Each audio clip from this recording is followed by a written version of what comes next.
The massive Void Swarm fleet arrived at Centauri Prime just as the sun was setting on the damaged planet. Admiral Jake Morrison stood on the bridge of the EDS Titan, watching thousands of enemy ships emerge from the darkness of space. The sight was terrifying and beautiful at the same time, like a storm made of metal and death. "Admiral," Lieutenant Amy Brooks said, her voice barely a whisper, "long-range sensors show over 5,000 Void Swarm vessels. They've brought everything." "They have." Captain Ben Parker, his arm in a sling from the previous battle, moved to Morrison's side. "Jake, we've got maybe 30 ships left in fighting condition. The math doesn't work." Morrison looked at his crew, these brave people who had followed him across the galaxy to fight an impossible war. They were tired, scared, and outnumbered, beyond belief. But they were still here, still ready to fight. Dr. Lisa Carter approached with a datapad in her hands. "Admiral, I've been studying the swarm's behavior from yesterday's battle. I think I've found something important." "What is it?" Morrison asked. "The Void Swarm's greatest strength is also their greatest weakness. They're all connected, sharing information instantly across their entire fleet. But that connection works both ways. If we can overload their network with enough confusing data, we might be able to crash their entire system." Commander Kate Hughes, her uniform torn and dirty, from the boarding actions, joined the conversation. "What kind of confusing data?" "Actions that serve no military purpose," Dr. Carter explained. "Things that are so illogical that their computer brains can't process them. Yesterday, they spent so much time trying to understand why Lieutenant Foster risked his life to save strangers that they missed several tactical opportunities." Morrison began to understand. "You're saying we need to fight a battle that makes no sense at all." "Not just no sense," Dr. Carter continued. "We need to create so much chaos, so many impossible variables, that their hive mind essentially has a breakdown trying to process it all." The communication system crackled to life. Chancellor Veltar's voice came through, along with the remaining Alliance commanders. "Admiral Morrison, our combined fleets are ready to fight alongside you. We have learned much from watching your tactics." "Chancellor, I need you to do something that will sound crazy," Morrison said. "I need every ship to act independently. No coordination, no battle plans, no logic, just pure chaos." There was silence for a moment. Then the Thraken commander's voice came through. "Admiral, this goes against everything we know about warfare." "I know," Morrison replied. "That's exactly why it might work." The final battle began not with a charge or a coordinated attack, but with Earth music. Morrison had ordered every human ship to broadcast different songs from home while they fought. The Void Swarm sensors immediately began trying to analyze these sound patterns, looking for hidden codes or tactical information. But there was no code. It was just music that reminded the human crews of home, of the people they were fighting to protect. The songs ranged from classical symphonies to rock music to lullabies that mothers sang to their children. Commander Hughes led her Marines in doing something that had never been attempted in galactic warfare. Instead of focusing on military targets, they began rescuing damaged enemy ships. When a Void Swarm vessel was disabled, human boarding parties would swarm aboard, not to capture it, but to shut down its weapons and tow it to safety. "Hughes, what are you doing?" Morrison asked over the radio. "Saving lives, Admiral," she replied. "Even if they're artificial lives." The Void Swarm's collective intelligence struggled to understand this concept. Why would an enemy try to preserve the lives of their opponents? The machines began to devote enormous processing power to analyzing this impossible behavior. Meanwhile, Lieutenant Danny Foster, now commanding a patched-together destroyer, was leading a group of ships in what he called rescue racing. They would identify civilian evacuation ships in danger and compete to see who could save them first. It served no military purpose, but it saved thousands of lives and completely confused the enemy. The Alliance ships, learning from the humans, began their own chaotic actions. Kovani telepaths started broadcasting random thoughts and emotions. Nexari ships began building improvised art sculptures in the middle of the battlefield. Thraken warriors started challenging individual void, swarm vessels to single combat while reciting ancient poetry. Dr. Carter watched her instruments as the battle raged around them. "Admiral, it's working. The swarm's response time is getting slower and slower. They're spending more time analyzing our actions than actually fighting." Morrison could see it happening. The perfectly coordinated enemy fleet was beginning to make mistakes. Ships were firing at empty space, trying to predict human movements that had no pattern. Others were flying in circles, their navigation systems overwhelmed by trying to process too many variables. "All ships increase the chaos," Morrison ordered. "Do more things that don't make sense. Launch fireworks, paint pictures on your hulls, tell jokes over the communication channels." The human fleet responded with enthusiasm. Chief Engineer Ryan Walsh started broadcasting cooking recipes while repairing battle damage. Other ships began playing games of hide-and-seek among the asteroids. Some vessels formed a conga line while flying toward enemy targets. The Void Swarm's collective intelligence, designed to counter logical military strategies, couldn't handle this level of absurdity. Individual ships began to contradict each other, their shared network becoming clogged with impossible data. Then something incredible happened. The enemy ships began to turn on each other. Unable to process the chaotic information, the swarm's hive mind started to fragment. Some ships tried to attack the humans logically, while others attempted to copy human tactics. The result was complete confusion. "They're fighting themselves," Captain Parker said in amazement. "The swarm is literally tearing itself apart." Morrison watched as the ancient enemy destroyed itself from within. Ships that had terrorized the galaxy for weeks were now attacking their own fleetmates.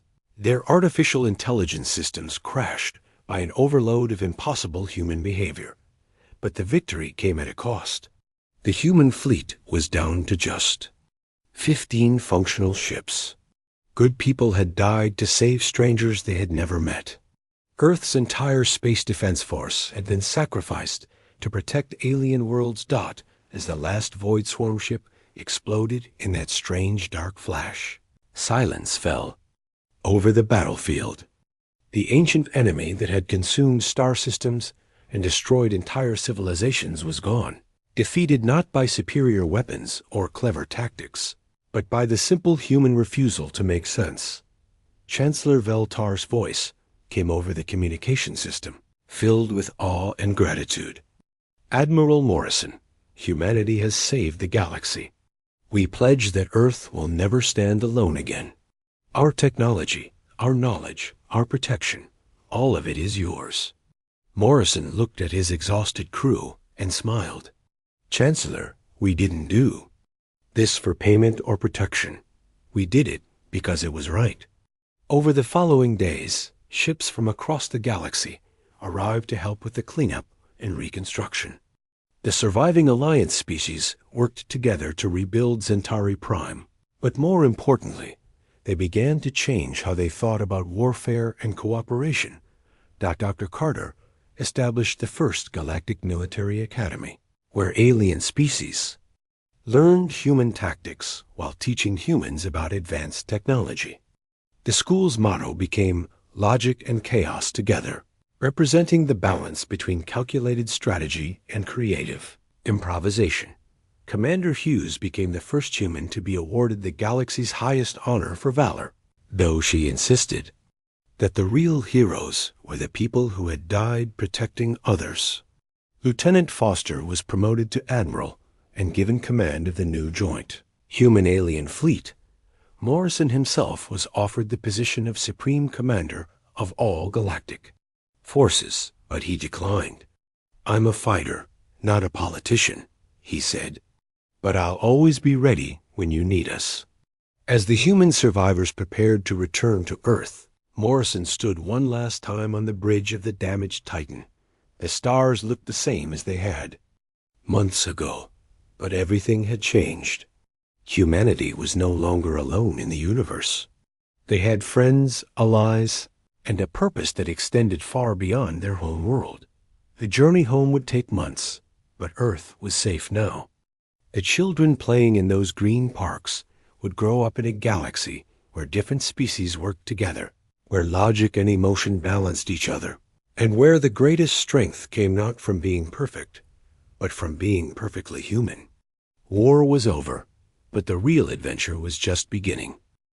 The human fleet arrived at Centauri Prime after 3 months of travel, and what they saw made Admiral Jake Morrison's heart sink. The planet that served as the capital of the Galactic Alliance was under attack.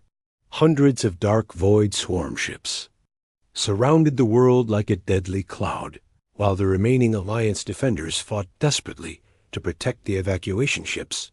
Captain Ben Parker stood beside Morrison on the bridge of the EDS Titan, watching the battle through the main screen. "Jake, look at the size of that swarm. There must be over 1,000 enemy ships down there."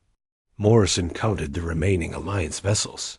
Maybe 50 ships were still fighting, and they were losing badly. The beautiful crystal cities of Centauri Prime were already half destroyed, their towers crumbling under the relentless assault. "Lieutenant Brooks, get me a communication channel to the Alliance forces," Morrison ordered. The face of a Thrakan warrior appeared on the screen. The aliens' usually proud features were marked with exhaustion and despair.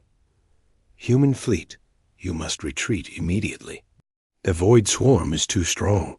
We cannot hold them. This is Admiral Morrison. We're here to help. What's your tactical situation?"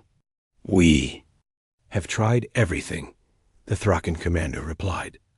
"Every formation, every weapon, every strategy our 3 species have developed over thousands of years. The swarm adapts to all of it. They learn our moves before we can complete them." Morrison looked at his crew. They were scared, but they were ready. "Commander Hughes, prepare all Marine units for possible boarding actions. Chief Walsh, I want every ship's engines ready for maximum power. Dr. Carter, monitor the swarm's behavior patterns." "Admiral," Parker said quietly, "what's the plan?" Morrison smiled grimly. "We're going to do what humans do best. We're going to improvise." He opened a channel to all human ships. "This is Admiral Morrison to all vessels. Forget everything you learned in military school. Forget formations. Forget standard tactics. Forget what makes sense. We're going to fight this battle like humans, not like textbook soldiers." The human fleet broke apart into small groups, each with only 3 or 4 ships. Instead of maintaining a safe distance, they flew directly toward the void swarm formation. The enemy ships immediately began to analyze this new threat, their sensors working to understand the human approach. Morrison's group went first. "All ships, follow my lead, but don't try to copy what I do. Everyone make your own decisions." The AD's Titan dove straight down toward the planet's surface, flying so low that it nearly touched the atmosphere. The void swarm ships followed, trying to predict where the human ship would go next. But instead of continuing toward the planet, Morrison suddenly pulled up and flew directly at the largest enemy vessel. "Admiral, we're going to crash into them," Lieutenant Brooks shouted. "That's the idea," Morrison replied. "But at the last second, we're going to do something they won't expect." Just before impact, Morrison ordered all engines to reverse. The Titan stopped dead in space, while the void swarm ship continued forward, expecting the humans to keep moving. The enemy vessel flew right into the Titan's firing range. "Fire everything," Morrison ordered. The Titan's weapons tore into the void swarm ship at point-blank range. The enemy vessel exploded in that strange dark flash that seemed to swallow light itself. Across the battlefield, other human ships were doing equally unpredictable things. Captain Parker's destroyer was flying backward while shooting, making it impossible for the swarm to calculate its position. Commander Hughes had ordered her Marines to actually board damaged Alliance ships in the middle of the battle, rescuing survivors while under fire. The most shocking moment came when Lieutenant Danny Foster, commanding a small patrol ship, saw a Thraken vessel about to be destroyed. Instead of maintaining his position, Foster flew his tiny ship directly between the enemy and a Thraken vessel, using his own ship as a shield. "Foster, get out of there," Morrison shouted over the radio. "You can't stop that attack." "I know, Admiral," Foster replied, his young voice steady despite the fear. "But I can't let them die." Foster's ship was hit by the Void Swarm weapons, but the delay gave the Thraken vessel time to escape. Foster's ship was badly damaged, but he was alive, and his actions had saved 300 alien lives. Dr. Carter was monitoring the battle from her station. "Admiral, the Void Swarm is showing signs of confusion. Their response time is getting slower. They're spending too much processing power trying to understand our tactics." Morrison could see it too. The enemy ships were hesitating, moving in uncertain patterns. For the first time in the battle, they seemed vulnerable. "All ships increase the chaos," Morrison ordered. "Do more things that don't make sense. Launch shuttles in random directions. Have the cargo ships move to the front. Everyone pick a different target and attack it differently." The human fleet became a whirlwind of impossible actions. Ships flew in spirals, launched empty shuttles as decoys, and changed targets every few seconds. Some vessels played Earth music over their communication systems while fighting. Others painted messages of hope on their hulls in the middle of combat.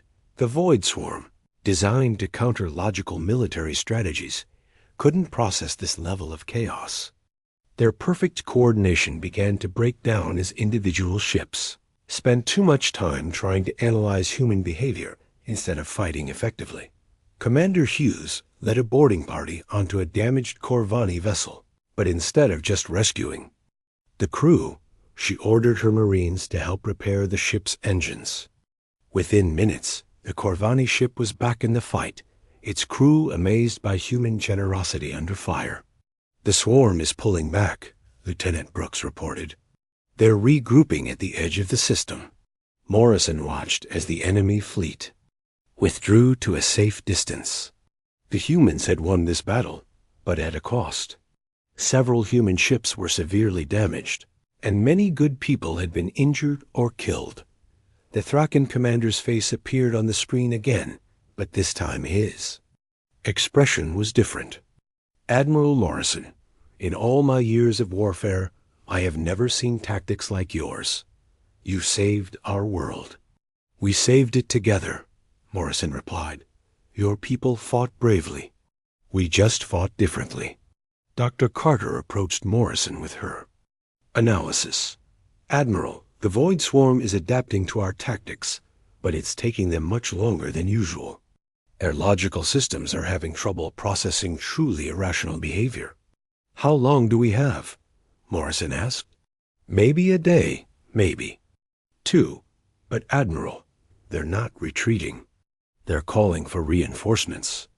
Long-range sensors show massive swarm fleets moving toward this system." Morrison looked at the damaged planet below them. Centauri Prime was safe for now, but the real battle was just beginning. The Void Swarm had learned that humans were different, and they were bringing everything they had to counter this new threat. "All ships, begin repairs immediately," Morrison ordered. "Rest while you can. Tomorrow we're going to face the main swarm fleet, and it's going to be the biggest battle in galactic history." As the human fleet began to tend to their wounded and repair their ships, Morrison stood alone on his bridge. They had proven that humans could fight the Void Swarm, but the enemy was adapting. The next battle would determine whether humanity's chaotic approach could save the galaxy. or whether they had just delayed the inevitable. The stars around Centauri Prime seemed dimmer now, as if the universe itself was holding its breath for what was coming next. The human fleet had been traveling through space for 2 weeks now. Admiral Jake Morrison stood in his quarters, looking at the star charts that showed their progress toward the galactic core. The journey would take 3 months at maximum speed, and every day that passed meant more worlds falling to the void swarm. Captain Ben Parker knocked on the door and entered. "Jake, we've got another refugee ship asking for help. It's a Nexari vessel, barely holding together." Morrison followed Parker to the bridge. On the main screen, they could see a damaged alien ship. Its hull was cracked and blackened, with pieces of metal floating around it like a cloud of debris. The ship looked like it had been through hell. "This is Admiral Morrison of the Earth." "Defense Fleet?" he said into the communicator. "Do you need assistance?" The response came in broken English, the universal language that most aliens have learned for trade purposes. "Thank you, humans. We are the last survivors from the Kulrani system. A void swarm came 3 days ago." Dr. Lisa Carter moved to her station and began scanning the refugee ship. "Admiral, they have over 2,000 people on board. The ship was designed for maybe 500. They're packed in there like sardines." "Chief, Engineer Walsh," Morrison called to the back of the bridge. "Can we help them?" Ryan Walsh, a big man with grease-stained hands, looked up from his console. "We can transfer some of their people to our cargo holds. It won't be comfortable, but it'll be safe." For the next 6 hours, the human fleet worked to help the Nexari refugees. Morrison watched as his crew members, who had never seen real aliens before this mission, worked side by side with the strange beings. The Nexari were tall and thin, with 4 arms and large eyes that seemed to see everything. Despite their different appearance, the humans treated them like family. Commander Kate Hughes, who led the fleet's marine forces, came to Morrison with a report. "Admiral, I've been talking to the Nexari survivors. They saw the void swarm in action. It's worse than we thought." "How much worse?" Morrison asked. "The swarm doesn't just destroy ships and planets. They're learning from every battle. The Nexari threw everything they had at them, used their most advanced weapons and tactics. The swarm studied their attacks, figured out how to counter them, then used that knowledge to build better weapons." Dr. Carter joined the conversation. "That matches what we learned from the Corvani data. The void swarm is like a giant learning machine. Every time someone fights them, they get smarter." Morrison felt a chill run down his spine. "So by the time we reach them, they'll know how to fight every style of warfare in the galaxy." "Except ours," Commander Hughes said. "The Nexari captain told me something interesting. He said the swarm seemed confused by some of the human rescue operations they witnessed. We do things that don't make logical sense to them." Before Morrison could respond, Lieutenant Amy Brooks called out from her station. "Admiral, we're detecting another ship approaching. It's moving fast." The ship that appeared on their screens was unlike anything they had seen before. It was dark, angular, and seemed to absorb light rather than reflect it. Morrison felt his blood turn cold as he realized what they were looking at. "Battle stations," he ordered. "All ships, prepare for combat." The Void Swarm scout ship was smaller than the human vessels, but it moved with deadly precision. It began scanning the refugee ship, then turned toward the human fleet. Morrison could almost feel the machine intelligence studying them, learning about these new enemies. "It's not attacking," Parker observed. "It's just watching us." "It's learning," Dr. Carter said. "Studying our formations, our ship designs, our movements. We need to either destroy it or get out of here before it reports back to the main swarm." Morrison made a decision that would have seemed crazy to any other admiral in the galaxy. All ships break formation. I want every vessel to move independently. Don't follow any standard patterns. Admiral, that goes against all military doctrine, Parker said. We'll be vulnerable. Do it, Morrison ordered. And I want every ship to do something unexpected. Launch rescue shuttles toward the refugee ship. Have the destroyers move backward. Get the cargo vessels to the front. The human fleet suddenly became a chaos of movement. Ships moved in directions that made no tactical sense. Some vessels launched shuttles for no apparent reason. Others began spinning in place. The normally organized military formation became a confusing mess of random actions. The Void Swarm scout ship stopped its scanning. For the first time, one of the ancient machines seemed uncertain. It moved closer to the human fleet, then backed away and moved closer again. Its sensors were working overtime, trying to understand what the humans were doing.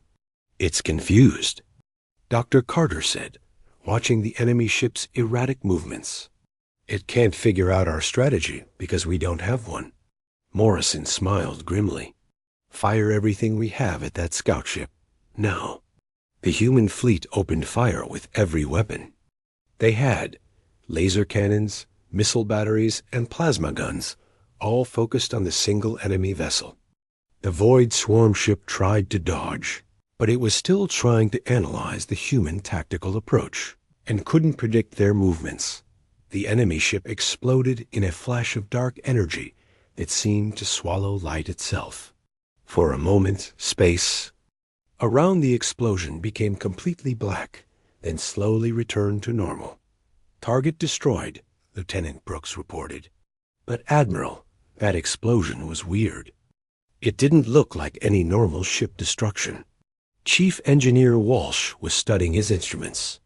The energy reading from that explosion was off the charts. These Void Swarm ships aren't just machines. They're something else entirely. Over. The next few days, the human fleet encountered more refugee ships. Each one told the same story. The Void Swarm was unstoppable, adapting to every strategy used against it. But the refugees also noticed something else. The swarm seemed to have trouble understanding actions that weren't purely logical. Dr. Carter spent hours talking to the survivors, learning everything she could about the enemy. She discovered that the Void Swarm operated on pure logic and efficiency. They could predict and counter any rational military strategy, but they struggled with actions that seemed to serve no tactical purpose. They're like the ultimate chess computer, she explained to Morrison. They can calculate every possible move and countermove, but they can't understand why someone would sacrifice a queen to save a pawn. Morrison began to see the outline of a strategy. What if we don't fight them like a military force? What if we fight them like humans? What do you mean? Parker asked. I mean, we do things that don't make sense. We rescue people in the middle of battles. We sacrifice valuable ships to save damaged ones. We make decisions based on emotion rather than logic. Commander Hughes nodded slowly. The Nexari survivors mentioned that the swarm seemed confused when human rescue ships ignored enemy fire to save civilians.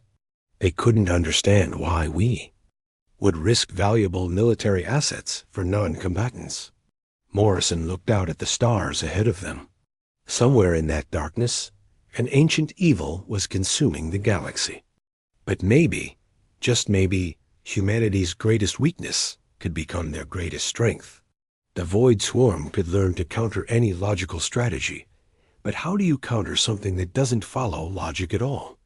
Lieutenant Brooks, send a message to all ship commanders, Morrison said. Tell them we're going to fight this enemy, but we're going to do it our way. The human way.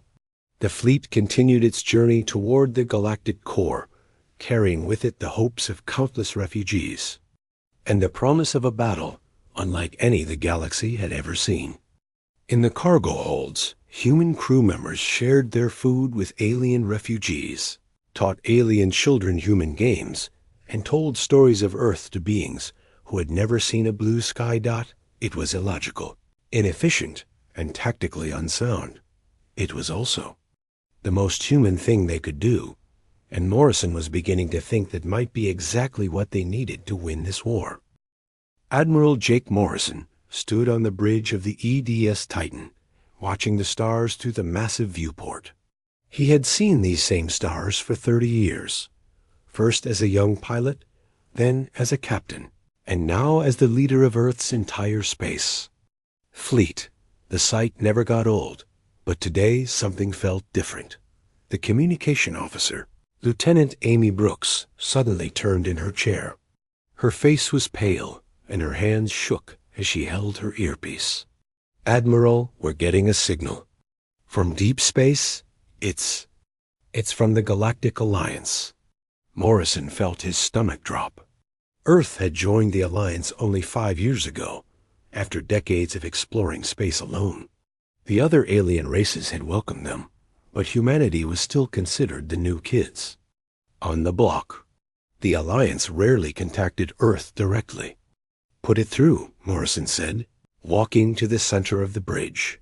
The main screen flickered to life, showing a being that Morrison recognized as Chancellor Veltar, one of the Corvani leaders. The alien's usually calm telepathic presence felt chaotic and desperate, even through the communication link. "Admiral Morrison." Veltar's voice came through the speakers, but Morrison could hear the fear behind the words. "We need your help. The Void Swarm has awakened." Morrison had heard stories about the Void Swarm during his Alliance briefings. Ancient machines that had nearly destroyed the galaxy 1,000 years ago before mysteriously going dormant. Most people thought they were just legends. "Chancellor, what exactly are you asking for?" Morrison kept his voice steady, but his mind was racing. "They appeared 3 weeks ago at the edge of the Andrix sector. We sent our best fleets to investigate. The Nexari brought their most advanced warships. The Thrakens deployed their entire warrior fleet. The Corvani sent our telepathic battle coordinators." Veltar paused, and Morrison could see the pain in the alien's large eyes. "They're all gone, Admiral. Every single ship." Captain Ben Parker, Morrison's second in command, stepped forward. "All of them? How is that possible?"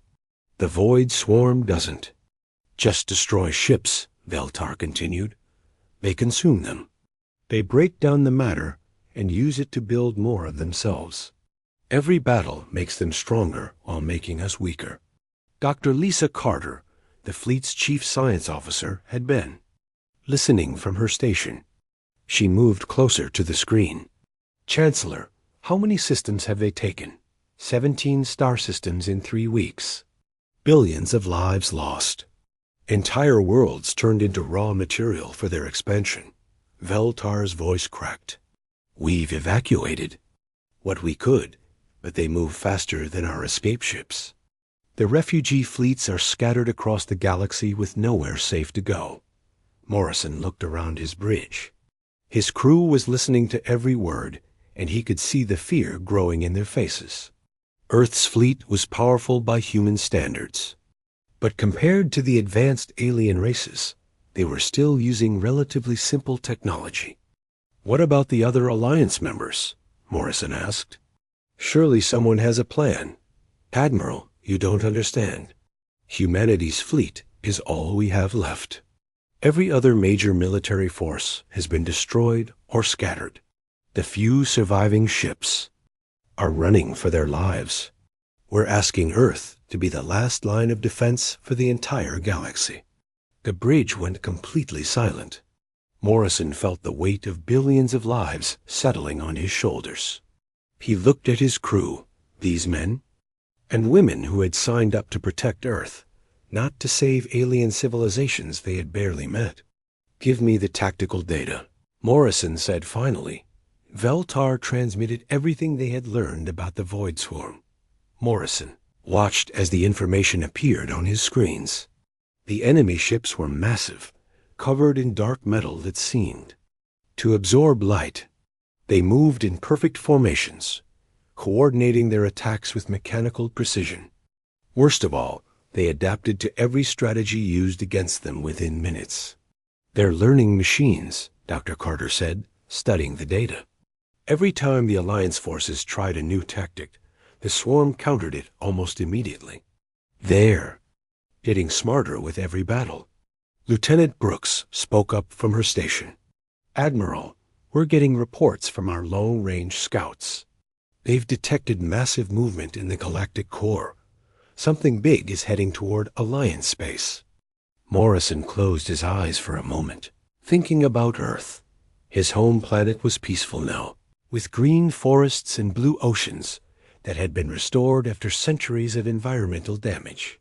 Children played in parks while their parents worked to build a better future. None of them knew that a mechanical plague was consuming the galaxy. "Chancellor," Morrison said, opening his eyes, "if we do this, if we send our fleet to fight the Void Swarm, what are our chances?" Veltar was quiet for a long moment. "Honestly, Admiral, very small. But you're our only hope. Human military tactics are different from ours. Your people think in ways that we don't. Maybe that difference is what we need." Captain Parker stepped closer to Morrison. "Jake, we've got families back home. Our duty is to protect Earth first. And what happens to Earth when the Void Swarm finishes with the rest of the galaxy?" Morrison asked. "Do you think they'll just leave us alone?" Dr. Carter pulled up a star map showing the swarm's advance. "At their current rate of expansion, they'll reach Earth's sector in 6 months. We can fight them here with allies and advance. Warning, or we can wait and fight them alone at our doorstep." Morrison looked at his crew again. He saw fear in their faces, but he also saw determination. These were the same people who had helped humanity reach the stars, who had made first contact with alien races, who had built Earth's first interstellar fleet from nothing. "Lieutenant Brooks, send a message to Earth Command," Morrison said. "Tell them we're deploying the entire Deep Space Defense Fleet to assist the Galactic Alliance. Full mobilization, effective immediately." "Admiral, that's every ship we have," Parker said. "We'll be leaving Earth completely defenseless." "No, Ben. We'll be giving Earth its best chance to survive." Morrison turned back to the screen where Chancellor Veltar was waiting. "Chancellor, humanity accepts your call for help. We'll need all the tactical data you have, and we'll need it fast." The relief on Veltar's face was clear, even across the species barrier. "Admiral Morrison, the galaxy will remember this day. Humanity has shown courage that surpasses even the legendary Thraken warriors." "Don't thank us yet," Morrison said. "We haven't saved anyone, but we're going to try." As the communication ended, Morrison stood alone on his bridge, looking out at the stars that suddenly seemed much more fragile than before. In a few hours, Earth's entire space fleet would begin the longest journey in human history, heading toward an enemy that had already destroyed civilizations far more advanced than their own. But they were going anyway, because that's what humans did. When others ran, humans stood firm. When others despaired, humans hoped. When others surrendered, humans fought harder. The stars were waiting, and somewhere among them, an ancient evil was stirring. But humanity was coming, and they would make the galaxy remember why they deserved to be free.